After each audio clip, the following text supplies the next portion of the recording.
نقول يا مساء الفل، يا مساء الهنا، يا مساء الحلويات، يا مساء كل حاجة حلوة عليكم عشان انتوا وحشتوني جماعة. انا مقصرة معاكم انا عارفة، بس انا عارفة ان انا اهملت القناة وان انا اهملت الفيديوهات واهملت الحاجات اللي انا كنت عايزة اعملها، بس والله العظيم غصب عني والله. يلا بينا كده نبدأ اليوم عشان انتوا وحشتوني. اول حاجة كده صحيت شربت قهوة، بعدين لبست ونزلت الشغل علشان كان عندي شغل النهاردة. كنت رايحة الشغل بقى، ودي القهوة معرفش المقطع جه بعد مقطع بس عادي مش مهم. شربت القهوة وده شكلي كده وانا رايحة الشغل متفائلة يا جماعة متفائلة.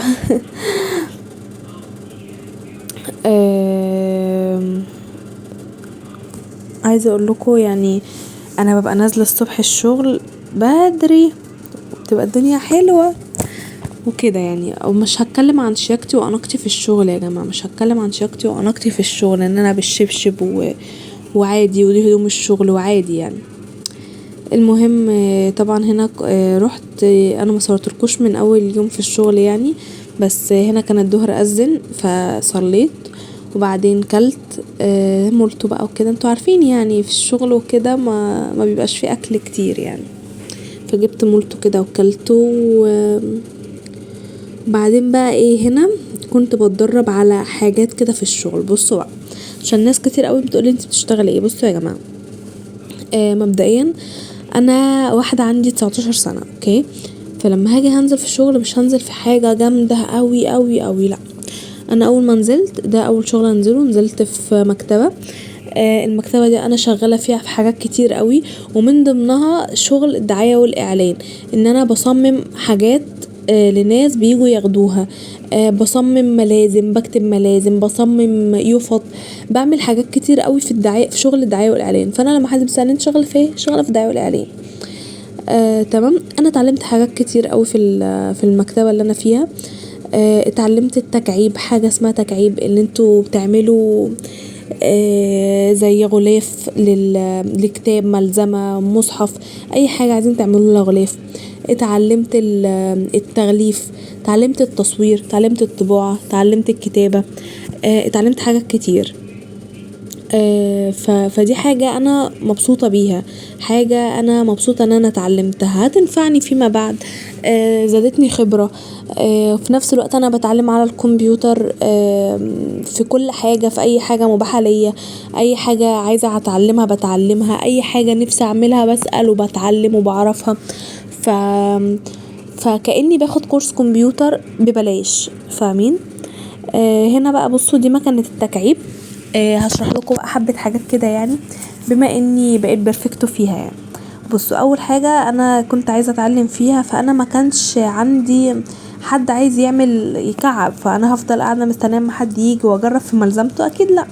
فجبت ورق الدشت. ورق الدشت ده يعني الورق البايظ يعني مثلا جه في تصوير صورنا مثلا وبعد ما خلصنا تصوير طلع مش مظبوط فبنحطه عندنا. كذلك في الطباعة، كذلك في حاجات كتير يعني. الورق الدشت ده بيطلع من كذا حاجة يعني. فالمهم انا خدته بما انه اصلا مركون، فقلت ايه هجرب فيه. فخدت حبة ورق كده سواهم قد بعض، لازم الورق يبقى سوا قد بعض وايه، وفضلت اظبط فيه وجبت المكنة بقى ايه افضل اعمل فيها. مش راضية تخرم يا بنتي، خرمي. مش راضية تخرم. طب انتي مالك، طب انتي فيك ايه؟ فضلت ها وراها. عرفت ان انا ما كنت زق الورق كويس. بعدين زقته مرة ما اتخرمتش عدل، ظبطته وبعدين دخلته تاني وخرمته عدل. بصوا هتلاقوني بخرمها كذا مرة لحد لما تظبط معايا يعني. عايزه اقول كنت فرحانه بقى اللي هو انا بخرم كده يعني حاجه انا بتعلمها وفي نفس الوقت نجحت فيها. فكنت مبسوطه. وبعدين بقى هنا دي بقى الجزء اللي هو البلاستيك بتاع التكعيب اللي هو اللي احنا بنحط فيه الورق. في بقى منه في مقاسات، فانا كنت بجرب في كذا مقاس بصراحه، بس انا ما سبتلكوش الا مقطع بتاع مقاس واحد علشان يعني ايه الفيديو ما يبقاش طويل عليكم وتزهقوا منه وكده. بس فاول حاجه بقى حطيت كده الجزء البلاستيك ده وظبطته، وبعدين فتحته بقى علشان ادخل فيه الورق في الجهاز ده. هبقى اعمل لكم فيديو تاني يعني لو انتوا حابين، هبقى اعمل لكم فيديو عن قريب يعني. اوريكم عن قريب. انا والله ما كانش في بالي اصلا ان انا هصور، بس انا فتحت الفيديو كده وقلت ايه هخليه يبقى ذكرى ليه على التليفون يعني. وبعدين قلت ايه خلاص بقى ما اشارككم باللحظة دي برضو عشان ناس كتير بتسألني وكده يعني.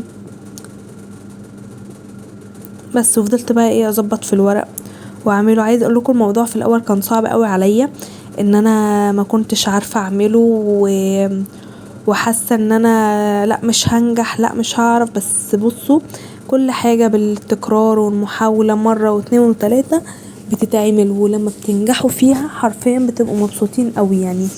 انا لما سلمت شغل وكان عاجب الناس، ولما نجحت في حاجة انا بدأت فيها، اول مثلا امتحان كتبته لمدرس وعجبه وقعد يشكر فيه، اول بحث عملته انا اللي كاتباه وانا اللي مصمماه، انا اللي عامله له الغلاف، انا اللي عامله له التصميم، الصور، الكلام، الباك جراوند، الخط، كل ده حاجات مش سهل ان الواحد يبقى عارفها، ومش صعب صعب ان حد مثلا اول مرة ينزل يتعلمها في فترة قليلة ويشتغل بيها. فكل ده انجاز، كل ده حاجات الواحد بيبقى مبسوط لما يلاقي نفسه عملها يعني.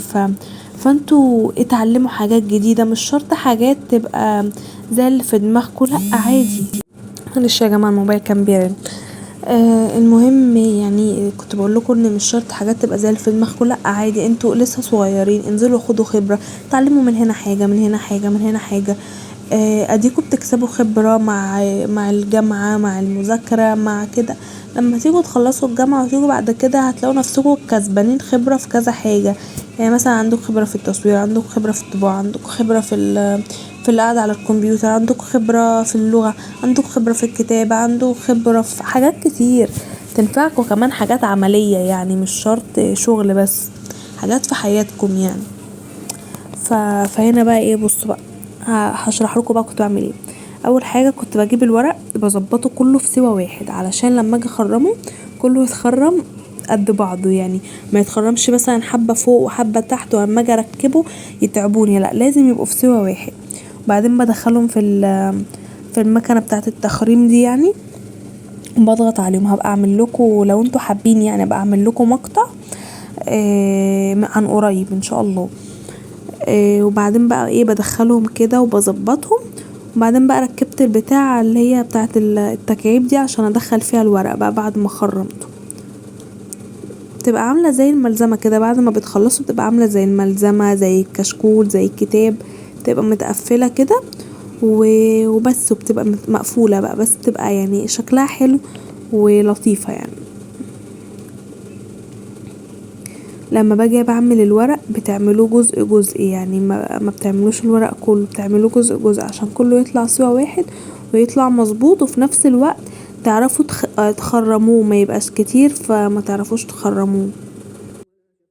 من ضمن الانجازات اللي انا عملتها البحث ده.